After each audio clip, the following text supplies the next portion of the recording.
if this is what I deserve, a bullet in the head, then I want to die with my people, the Beerí people.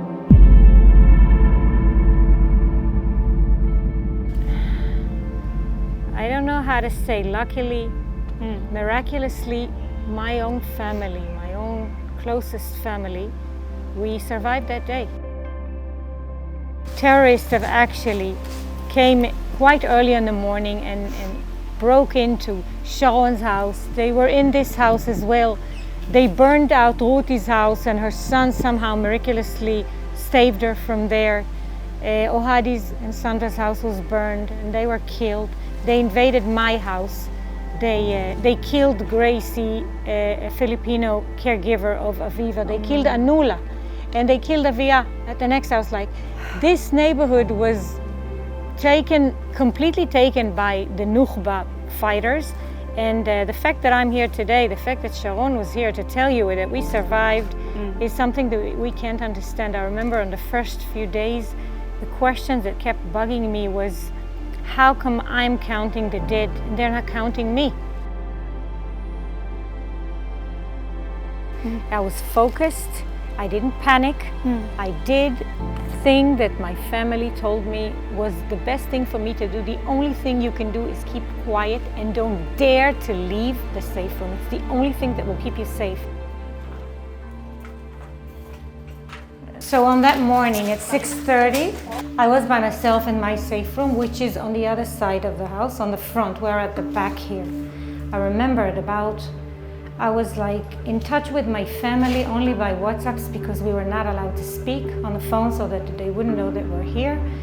I did as I was told. I knew that if I get into the safe room and I close the door properly, the handle, it's locked and I'm safe.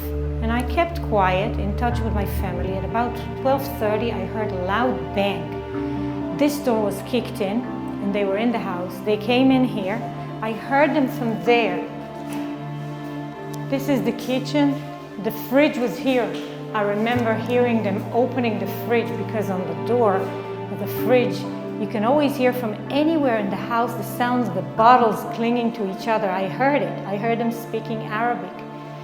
And then I heard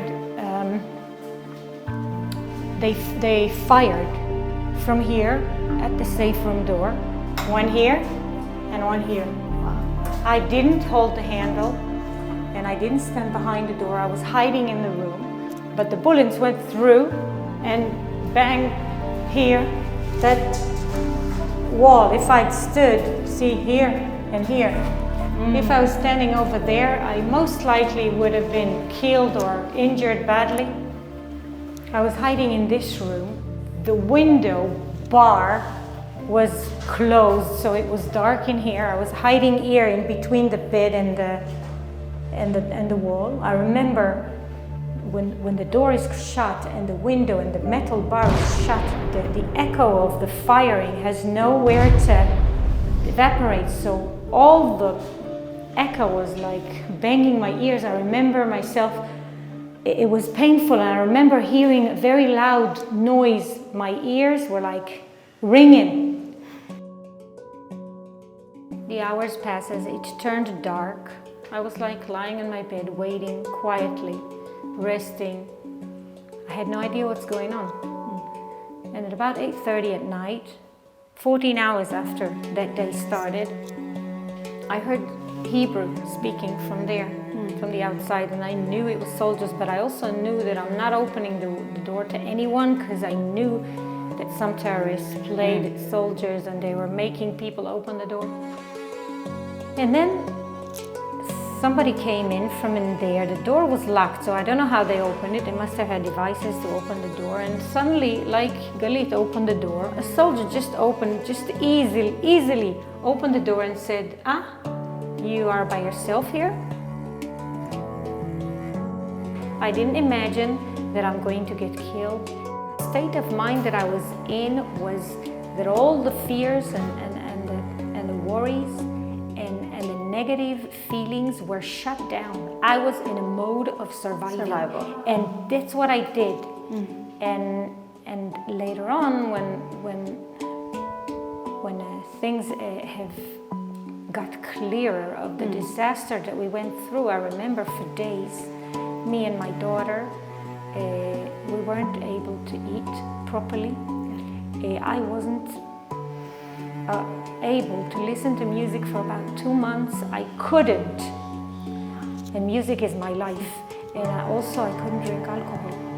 It was partly because of the trauma that I was, and also partly because as if I was like telling myself, if the kidnapped ones can't, if the ones that died can't, so can't I.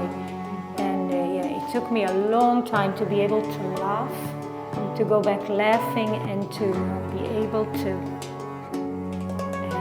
feel like good feelings. Thank you so much. Thank you.